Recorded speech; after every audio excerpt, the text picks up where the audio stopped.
साढ़े साती, नाम से ही डर लगता है। ज्योतिष जीवन जीने की कला है, डरने की नहीं। शनि की साढ़े साती मनुष्य के जीवन में हर 22.5 साल बाद आती है।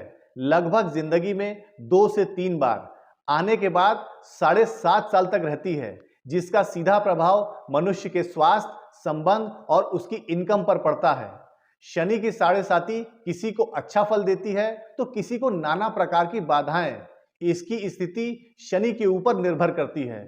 जन्म कुंडली में शनि किस भाव और राशि में बैठा है, शनि की दृष्टि कहां पड़ रही है, शनि किस ग्रह के संग युति कर रहा है, कौन सी दशा और अंतरदशा चल रही है, इन सभी चीजों को देखने के बाद ही हम शनि ग्रह का फलित करते हैं। इस शनि की साढ़े साती में हम कौन सा उपाय करें ताकि हमारे 7.5 साल आराम से कट जाएं, हर बाधा को काटकर हम आगे बढ़ जाएं और जीवन जीने की कला सीखें।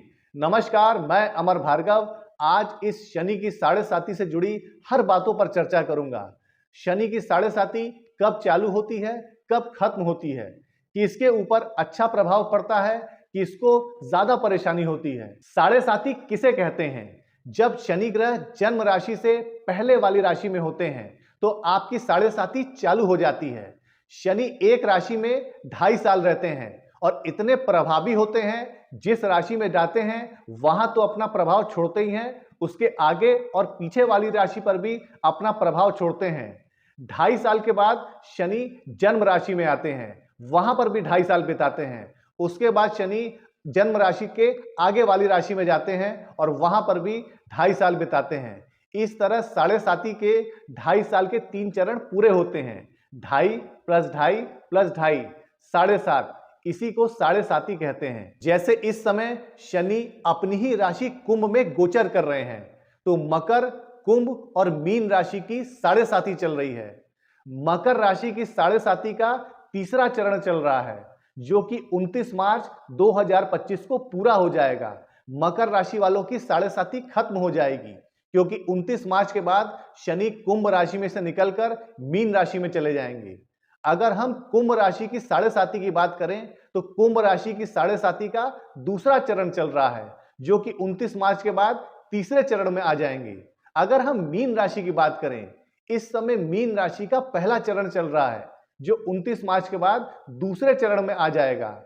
सबसे ज्यादा सोचने वाली बात मेष राशि की है क्योंकि मेष राशि की साढ़े साती चालू होने वाली है 29 मार्च 2025 को। यह राशि आप हमेशा लग्न कुंडली से देखेंगे जहां चंद्रमा बैठा हो, जिसे हम मून शाइन बोलते हैं। बहुत से लोग नाम से और लग्न कुंडली से राशि निकाल लेते हैं। साढ़े साती निकालने के लिए आप हमेशा वो राशि लेंगे जहां लग्न कुंडली में चंद्रमा बैठा हो। शनि की साढ़े साती के 3 चरणों में पहला और दूसरे चरण का असर बुरा देखने को मिलता है। मोस्ट स्ट्रगलिंग फेज, आपके हर कार्य में विलंब होने लग जाएगा, आपके डिसीजन गलत होने लग जाएंगे जिसकी वजह से आपको फाइनेंशियल लॉस होगा, आपके हेल्थ इश्यू बढ़ सकते हैं। साढ़े साती के तीसरे चरण में शनि का दुष्ट प्रभाव कम होने लग जाता है, शनि कर्मों का फल देने लग जाते हैं। देखिए, शनि कर्म का कारक है, उसके पास कोई शॉर्टकट नहीं है। शनि कर्म मांगता है, आपका पसीना तो निकलवा कर ही रहेगा। अगर आपने किसी कार्य को 2.5 साल दिया है तो धैर्य रखिए, उसका फल आपको अवश्य मिलेगा। काल पुरुष कुंडली के अनुसार भी 10वां भाव और 11वां भाव का स्वामी शनि होता है। 10वां भाव कर्म का, 11वां भाव इच्छा और फल का। कर्म का तो फल मिलता ही है। आइए अब बात करते हैं शनि के कुछ सरल उपायों की। अगर आपकी शनि की स्थिति ठीक नहीं है, साढ़े साती का पहला और दूसरा चरण चल रहा है, ऊपर से शनि की दशा और अंतरदशा, तो आप सीधा हनुमान जी को पकड़ लीजिए।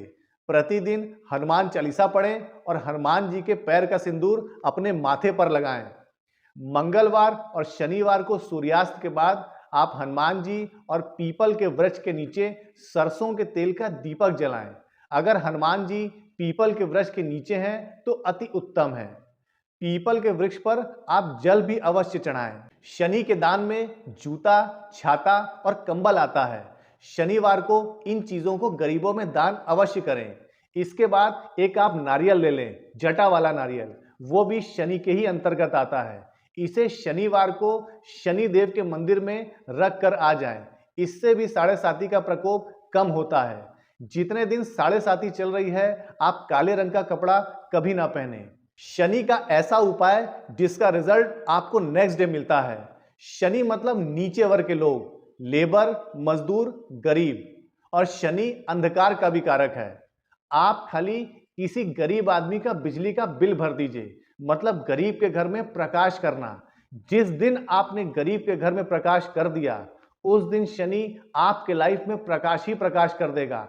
तत्काल रूप से आपके साढ़े साती का बुरा प्रकोप खत्म हो जाएगा और शनि का आशीर्वाद आपके ऊपर हमेशा बना रहेगा। तो देखा आपने साढ़े साती क्या होती है, कैसे आपकी लाइफ में प्रभाव छोड़ती है और उसके क्या क्या उपाय हैं। शनि तो कर्म का कारक है, तो साढ़े साती को एज अ चैलेंज एक्सेप्ट करिए कि मुझे 7.5 साल कर्म करना है, फल तो मिलना ही है। आपको भी पता है, गीता में भी लिखा है, कर्मों का फल मिलता ही मिलता है। जय श्री राम, धन्यवाद।